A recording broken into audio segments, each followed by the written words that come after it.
রোজা রাখলে মানুষের মুখের মধ্যে গন্ধ লাগে কি লাগে না? দিনের বেলা দেখবেন দুপুর বেলা গন্ধ লাগে, বিকাল বেলা গন্ধ গন্ধ ভাব লাগে। আমার নবী বলেন ফামুসায়েমে আতয়াবু ইনদাল্লাহি মিন রিহিল মিসকে, রোজাদারের মুখের দুর্গন্ধ আমার আল্লাহর কাছে মেশকে আম্বরের চাইতে আরো সুগন্ধ লাগে। সুবহানাল্লাহ। বান্দা আল্লাহরে ভালোবাসেনি, মুখটা দুর্গন্ধ হলে বউ সামনে দেয় না করে না, এই হুন্ডা তুই যাইবি দূরে যা, মরাটা দূরে যায় মরা মা। আর আমার আল্লাহর হাবিব বলেন বাস্তব কিন্তু রোজাদারের মুখের গন্ধ আমার আল্লাহর কাছে মেশকে আম্বরের চাইতে আরো সুগন্ধ লাগে। একটা সতর্কবাণী দিচ্ছি যে ঘূর্ণিঝড় আসতেছে, সতর্ক হন।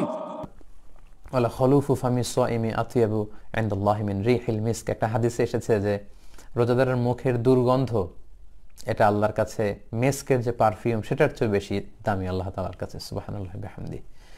একটা সতর্কবাণী দিচ্ছি যে ঘূর্ণিঝড় আসতেছে, সতর্ক হন।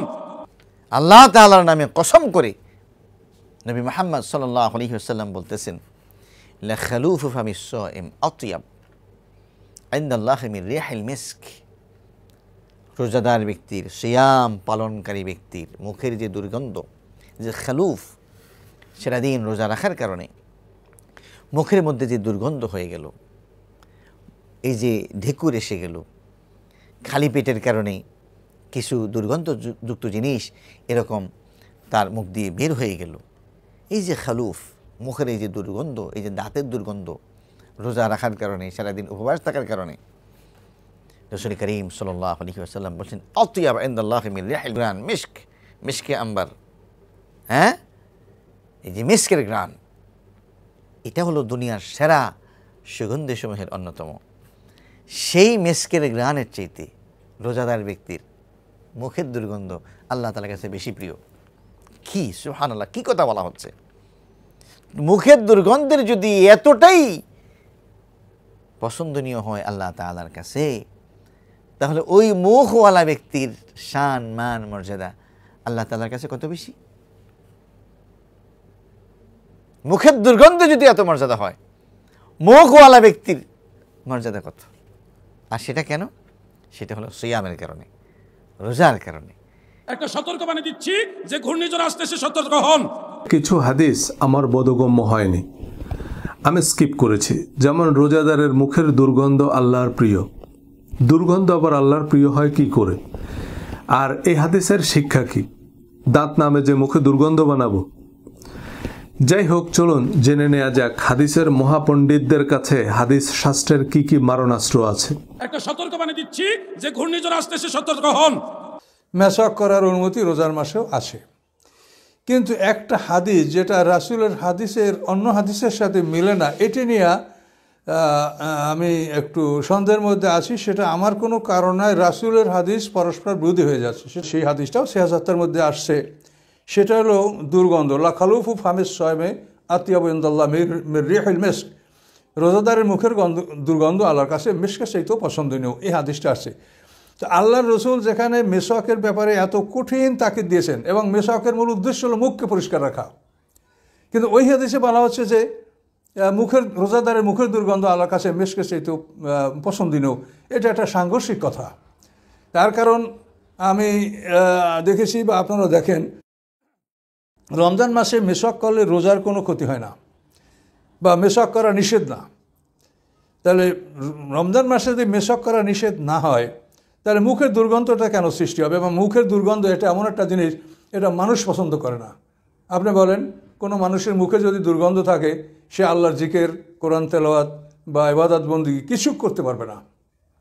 মুখের মধ্যে অপবিত্রতা থাকলে মানুষ একবার কিচ্ছু করতে পারে না।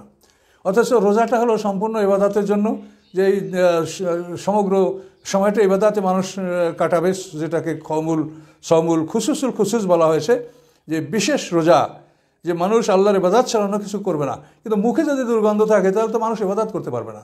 আপনি মুখে দুর্গন্ধ রেখে কোরআনে একটা আয়াত আপনি পড়তে পারবেন না, এর মধ্যে আবার মুখে থুতু আসবে, বিরক্তি লাগবে। কাজে এই জন্য দুর্গন্ধটা যে আল্লাহর কাছে প্রিয়, এটা তো আল্লাহর রাসূলের হাদিসের বিপরীত কথা হয়ে যাচ্ছে, আর আল্লাহর কোরআনের কথারও বিপরীত হয়ে যাচ্ছে। কোরআনে আল্লাহ বলছেন যে তিনি পবিত্রতা অর্জনকারীদেরকে ভালোবাসেন। এখন মুখে দুর্গন্ধ থাকলে সে পবিত্রতা হচ্ছে না। এই জন্য তো মুখে মেশক করার জন্য এত তাকিদ আল্লাহ রাসূল দিয়েছেন, এবং রমজান মাসেও তিনি মেশক নিষেধ করেননি।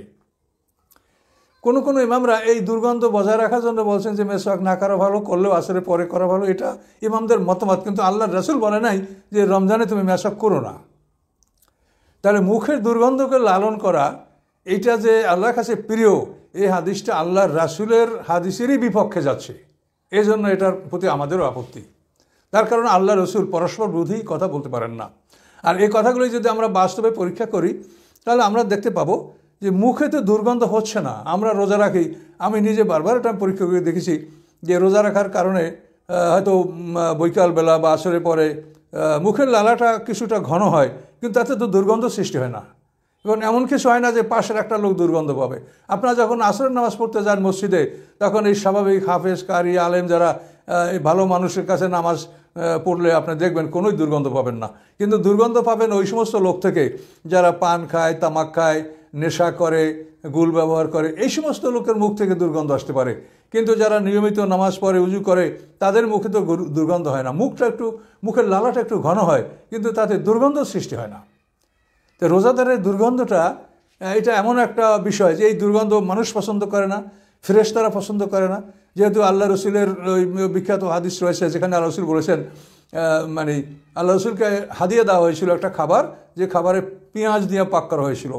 তো আল্লাহ রসুল নিজে সেই খাবারটা না খেয়ে সাহাবীদেরকে দান করেছিলেন। তো সাহাবীরা আপত্তি করলেন, ইয়া রাসূলুল্লাহ, আপনি যেটা পছন্দ করলেন না সেটা আমাদেরকে দিলেন। তখন আল্লাহ রসুল বললেন, ইন্নী উনাজি ইমান লা তুনাজি, যে আমি যাদের সাথে কথা বলি তোমরা তাদের সাথে কথা বলো না। তাহলে রাসূল সাল্লাল্লাহু আলাইহি ওয়াসাল্লাম ফেরেশতাদের সাথে কথোপকথন করেন, আর এমনি আম মুসলিম যারা, তাদের সাথেও তো সম্মানিত ফেরেশতা কিরামান কাতিবিনরা থাকে, আমল লেখে। কাজে মুখে দুর্গন্ধ থাকলে তো ফেরেশতারা কষ্ট পাবে।